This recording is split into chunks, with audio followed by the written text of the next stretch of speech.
कहानी की शुरुआत एक छोटी बच्ची को दिखाते हुए होती है जो एक चिट्ठी पर कुछ लिख रही थी, जिसमें वो लिखती है कि अब वो कभी नहीं बदलेगी और ना ही कभी बड़ी होगी। इतना लिखने के बाद वो अपने घर से बाहर आकर खड़ी हो जाती है और सूरज निकलने का इंतजार करती है, लेकिन जैसे ही वो ऊपर की तरफ देखती है तो उसकी आंखें हमें पीली दिखाई देती है। असल में वो बच्ची एक वैम्पायर थी। अब जैसे ही सूरज निकलता है और सूरज की रोशनी उस बच्ची पर पड़ती है तो उसका पूरा शरीर जलने लगता है, जिससे वो मर जाती है। इसके बाद हम देखते हैं कि दिन के समय पूरी दुनिया में कोई भी इंसान दिखाई नहीं देता है और पूरी दुनिया एक खाली जगह बन जाती है। अब ऐसा इसलिए हुआ क्योंकि 10 साल पहले एक इन्फेक्टेड चमगादड़ की वजह से पूरी दुनिया में प्लेग जैसी खतरनाक बीमारी फैल गई थी, जिससे ज्यादातर इंसान वैम्पायर्स बन चुके थे जो अपनी भूख मिटाने के लिए इंसानों का शिकार करके उनका खून पीते थे, जिस वजह से पूरी दुनिया में इंसानों की पॉपुलेशन बड़ी तेजी से कम होने लगी और धरती पर सिर्फ 5% ही इंसान रह गए और बाकी सब वैम्पायर बन गए।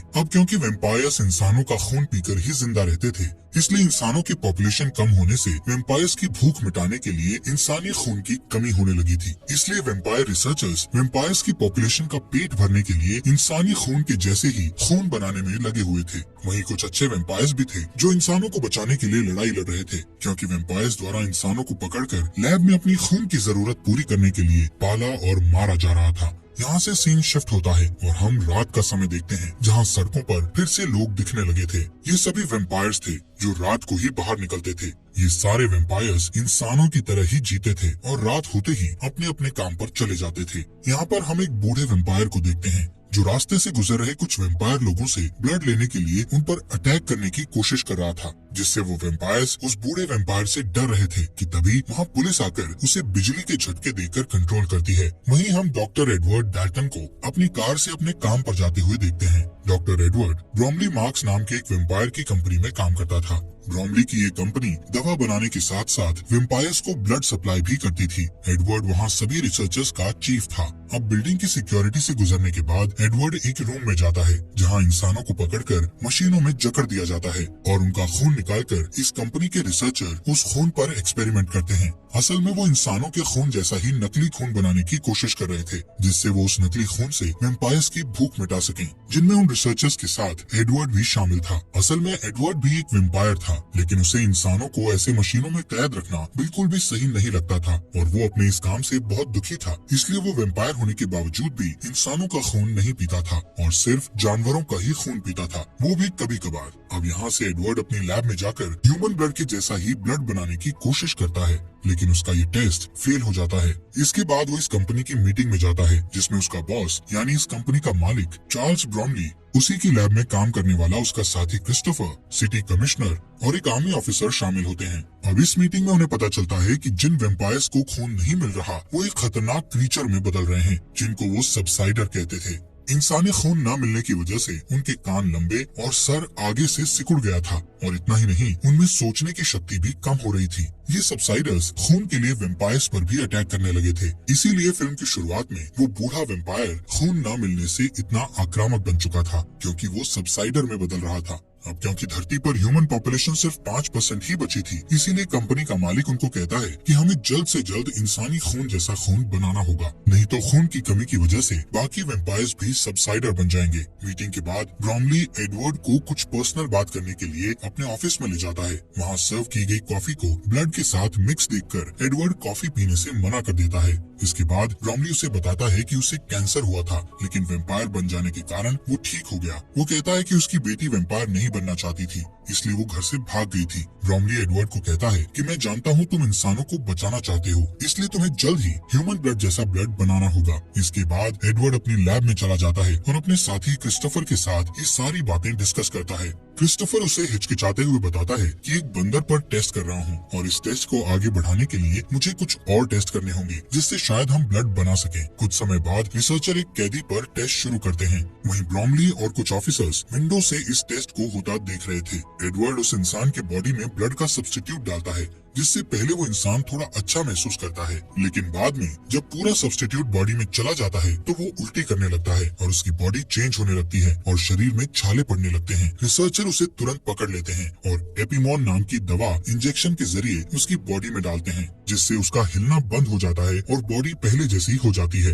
लेकिन इसके तुरंत बाद उसकी पूरी बॉडी एक्सप्लोड हो जाती है। उस रात एडवर्ड लैब से घर चला जाता है और रास्ते में अपनी कार में न्यूज देख रहा होता है, जिसमें ब्लड की रैशनिंग से होने वाले दंगों के बारे में बताया जाता है। यानी वैम्पायर लोग ब्लड कम दिए जाने की वजह से दंगा करने लगे थे। इसी बीच एडवर्ड के कान खुजलाने लगते हैं और वो आईने में अपने कानों को देखने लगता है, जो लंबे और पॉइंटेड होने लगे थे। इस बीच ध्यान बटने की वजह से वो सामने आने वाली कार को नहीं देख पाता है, जिससे लास्ट मोमेंट में उसे कार घुमाकर रोकना पड़ता है। लेकिन वो दूसरी कार सड़क के किनारे लगे घेरे में टकरा जाती है। एडवर्ड हेल्प करने के लिए बाहर आता है, लेकिन उसके हाथ में एक तीर लगती है। तभी दूसरी कार से कुछ लोग बाहर आते हैं, जो इंसान थे और उनकी लीडर ऑड्री बेनेट थी, जिसके पास एक क्रॉसबो नाम का हथियार था, जो उसे वैम्पायर से प्रोटेक्ट करता था। उसी ने एडवर्ड पर तीर चलाया था। लेकिन अचानक वहाँ पुलिस कार की आवाज आती है। एडवर्ड उन इंसानों से कहता है कि वो लोग उससे न डरें, क्योंकि वो बस उनकी मदद करना चाहता था। फिर वो उन लोगों को अपनी कार में बैठने को कहता है। थोड़ी हिचकिचाहट के बाद वो लोग मान जाते हैं। एडवर्ड अपनी कार का डे प्रोटेक्शन सिस्टम ऑन कर देता है, जिससे सारी विंडोज ब्लैक हो जाती है। और जैसे ही पुलिस आती है, वो अपने हाथ में लगा हुआ एरो निकाल लेता है। जब पुलिस वाला उससे इंसानों के बारे में पूछता है, तो वो इंसानों की गलत डायरेक्शन बताकर कहता है कि वो लोग भाग गए हैं। कार में ऑड्री को एडवर्ड का आईडी बैज मिलता है, जिससे उसे एडवर्ड का पेशा और उसका डेट ऑफ बर्थ पता चलता है। जब पुलिस चली जाती है, तो वो लोग कार से निकलते हैं और ऑड्री एडवर्ड को बर्थडे विश करती है। फिर वो सब चले जाते हैं। कुछ समय बाद एडवर्ड घर पहुंचता है और तभी सारे वैम्पायर्स के लिए एक अनाउंसमेंट होती है, जो सनराइज के लिए वार्निंग देती है।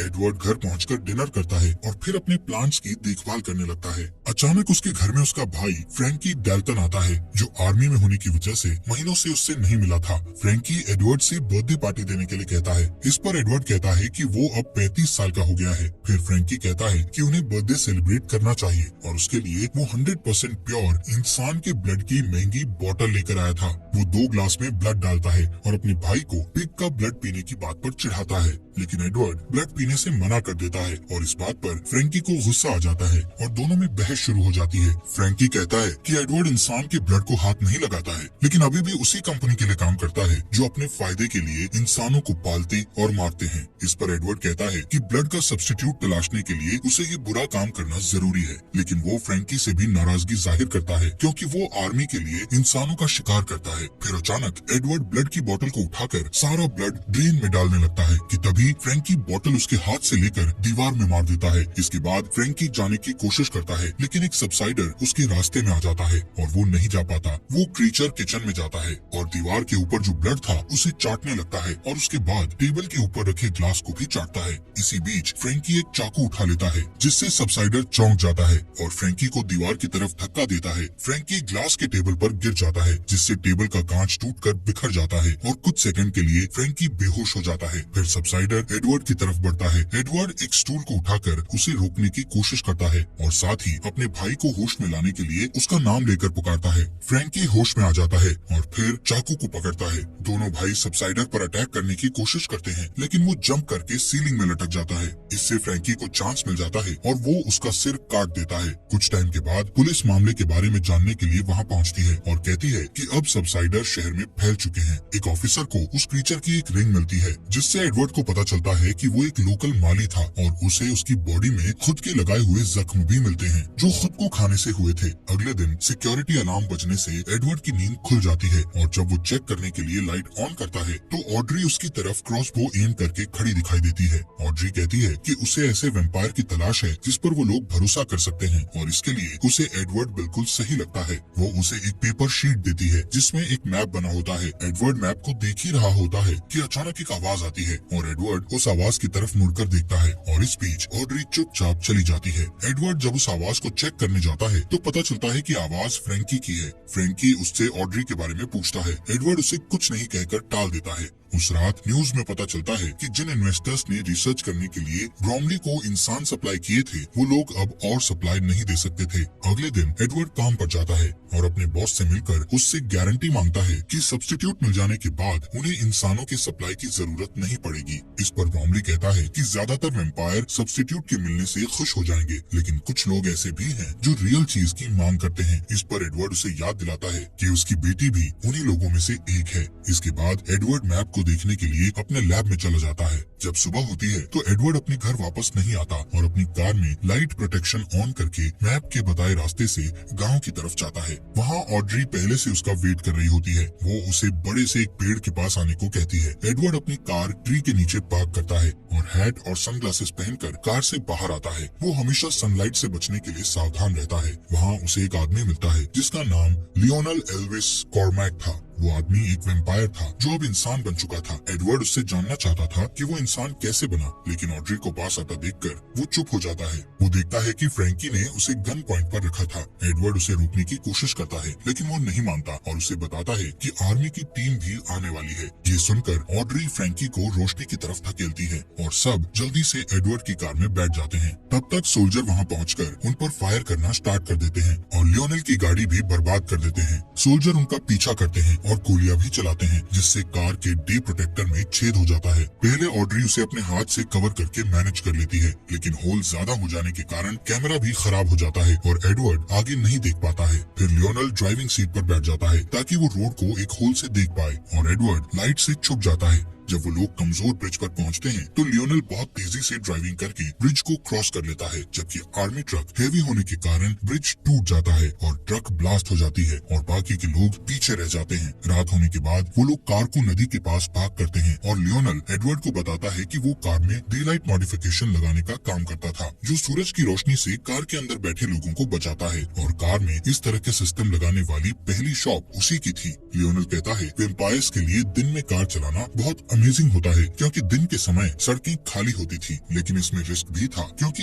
एक तो सूरज की रोशनी में दिखाई नहीं देता और दूसरा उन्हें अपने शरीर को भी सूरज की रोशनी से बचाना होता है और इस चक्कर में एक्सीडेंट होने का डर रहता है और लियोनेल के साथ भी वही हुआ था। एक दिन जब वो दिन के समय ड्राइविंग कर रहा था तो उसे कुछ दिखाई नहीं दे रहा था और उसने कुछ खाया भी नहीं था, इसलिए उसकी एनर्जी भी कम हो गई थी और कार गलती से रिवर फेंस में टकरा गई थी। क्रैश की वजह से वो कार के साथ रिवर में गिर गया था और रिवर में गिरने से पहले कार में आग लग गई थी। जब वो रिवर से बाहर आया तब वो वापस इंसान बन गया था। उसकी बात पूरी होने पर ऑड्री एडवर्ड से कहती है कि वो भी सेफ्टी के साथ ऐसी ही सिचुएशन पैदा करे ताकि वो फिर से इंसान बन सके। दूसरी तरफ कंपनी में ब्रोमली अपनी बेटी की कुछ पिक्चर्स देख रहा होता है, तभी फ्रैंकी वहाँ आता है। ब्रोमली उसे कहता है कि अगर एडवर्ड तुरंत वापस आ जाए तो उस पर कोई केस नहीं लगेगा। इस पर फ्रैंकी कहता है कि ब्रोमली उससे जो कुछ भी करने को कहेगा वो करने को तैयार है। इस बीच एडवर्ड और उसके साथी इंसान कार में अपने घर जा रहे होते हैं। एडवर्ड बार बार ऑड्री की नेक को देखता है। ऑड्री ये नोटिस करती है और उसकी पॉइंटेड ईयर्स को देखती है तो समझ जाती है कि उसे खून की प्यास लगी है।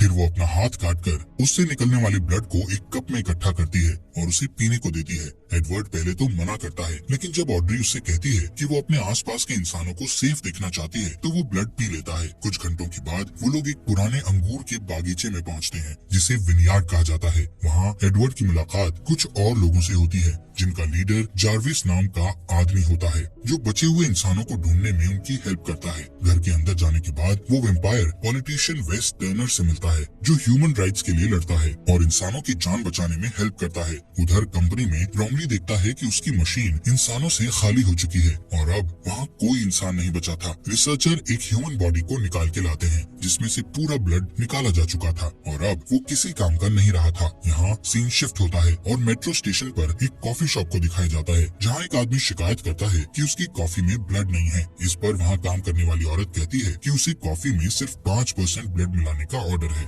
लेकिन वो आदमी नहीं मानता और एक ब्लड बैग चुरा लेता है और जब वो उसे पीने के लिए खोलने की कोशिश करता है तो ब्लड चारों तरफ बिखर जाता है जिससे आसपास जमा सभी लोग ब्लड पीने के लिए पागल हो जाते हैं और हंगामा करने लगते हैं। ये देखकर पुलिस वाले वहाँ आते हैं और उन्हें बिजली के झटके देते हैं। अगले दिन विनयार्ड में एडवर्ड एक टेस्ट करने के लिए लियोनेल से कुछ ब्लड लेता है और उससे उस दिन के बारे में बात करता है जब वो इंसान बना था। एडवर्ड को लगता है कि सूरज की रोशनी से होने वाली जलन को कंट्रोल करने के लिए ब्लड के सब्स्टिट्यूट का टेस्ट बॉडी के अंदर ही किया जा सकता है। कुछ घंटे काम करने के बाद जब वो ब्रेक लेने के लिए लैब से बाहर जाता है तो ज्यादातर इंसान उससे दूर हो जाते हैं क्योंकि वो एक वैम्पायर था। फिर ऑड्री वहाँ आती है और उसे कहती है कि सबको उससे डर लगता है लेकिन उसे विश्वास है कि वो उनकी हेल्प कर सकता है। एडवर्ड कहता है कि वो वेम्पायर नहीं बनना चाहता था, लेकिन फ्रैंकी ने उसे धोखे से वेम्पायर बना दिया था। फिर एडवर्ड नोटिस करता है कि वहाँ बड़े बड़े टैंक्स थे जिनमें अंगूर को खमीर करके शराब बनाई जाती थी। ऑड्री कहती है कि वो सारे टैंक्स एयर टाइट हैं। फिर वो दोनों उसे देखने के लिए उसके नीचे जाते हैं। टैंक में एयर निकालने वाली मशीन लगी थी जो टैंक के अंदर की हवा को तेजी से बाहर निकाल रही थी।